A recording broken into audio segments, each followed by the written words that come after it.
Kirchhoff loss. सो हम लोग आज किरचॉफ लॉस पढ़ रहे हैं। तो इससे रिलेटेड इसमें दो लॉज हैं।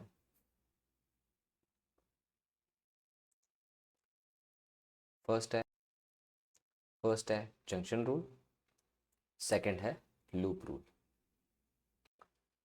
सो let's begin with junction rule. तो जंक्शन रूल बोलता है that the sum of currents entering the junction is equal to the sum of currents leaving the junction.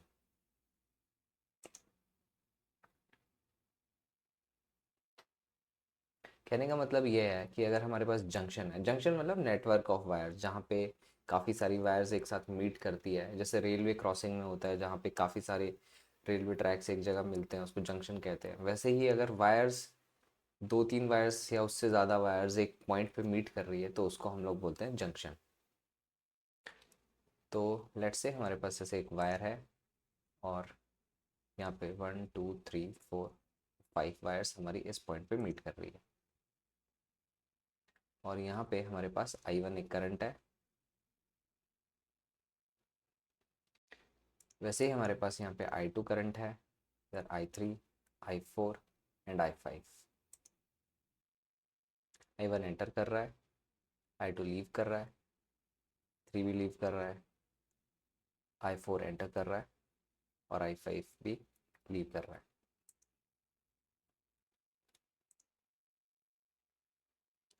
तो हम लोग देखते हैं कि हमारे पास यहाँ पे दो करंट्स I1 और I4, ये दोनों हमारे जंक्शन में एंटर कर रहे हैं। I1 अंदर की तरफ को जा रहा है, I4 भी अंदर की तरफ को जा रहा है। I2, I3 and I5 are leaving. I2, I3 and I5। तो ये हमारा entering currents I1 plus I4, I2, I3, I5 leaving. तो इस तरीके से हमारे जो करंट्स एंटर कर रहे हैं उसका सम और लीविंग का सम सेम होना चाहिए। ये कुछ इस तरीके से है जैसे मान लो एक क्रॉसिंग है, कुछ गाड़ियाँ क्रॉसिंग पे आ रही है, कुछ गाड़ियाँ लीव कर रही है। तो जितनी गाड़ियाँ क्रॉसिंग पे आ रही होगी उतनी लीव भी करेगी। तो अगर हम लोग इसको देखें, ये law of conservation of charges पे बेस्ड है। जितने चार्ज एंटर होंगे उतने charge per unit time leave भी करेंगे, क्योंकि चार्ज एक्यूमुलेट नहीं होते सर्किट में, वो कंटिन्यूसली फ्लो करते रहते हैं वाटर की तरह।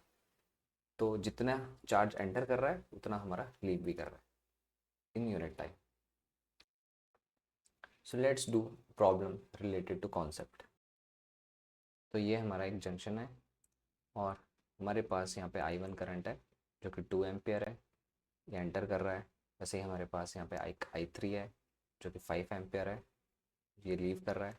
और एक I2 है जो हमारी अननोन वैल्यू है, इसको हम लोगों को फाइंड करना है।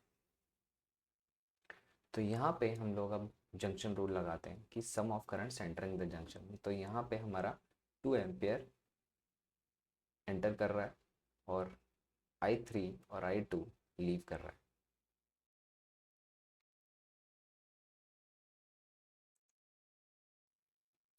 तो हमारा जो करंट लीविंग द जंक्शन है वो I2 I3 है और I1 हमारा एंटर कर रहा है। तो current entering the junction is equal to the currents leaving the junction. तो यहाँ पे हमारा आ गया I3 I2 और I5 I3। वैल्यू सब्सटीट्यूट कर देते हैं हम लोग। 2, so 2 is equal to I2 plus I5। I2 का हमारा अननोन है,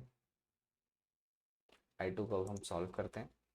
तो it is over 2 minus 5 is equal to I2। यहाँ पे हमारे पास I2 आ रहा है -3 के इक्वल, -3 एम्पियर। तो हमारे यहाँ माइनस साइन क्या सिग्निफाई कर रहा है, यहाँ पे -3 एम्पियर आया। तो -3 का मतलब ये है कि जो हमने डायरेक्शन एज्यूम किया था I2 का, एक्चुअली उससे ऑपोजिट है। Minus sign implies that the direction of current is opposite to the assumed direction। तो हमने I2 का जो डायरेक्शन है वो राइट साइड को लिया है, तो उसका एक्चुअल डायरेक्शन हमारा लेफ्ट साइड को होना चाहिए। मतलब करंट I2 हमारा अंदर की तरफ को जा रहा है, I1 और I2 अंदर की तरफ को जा रहा है।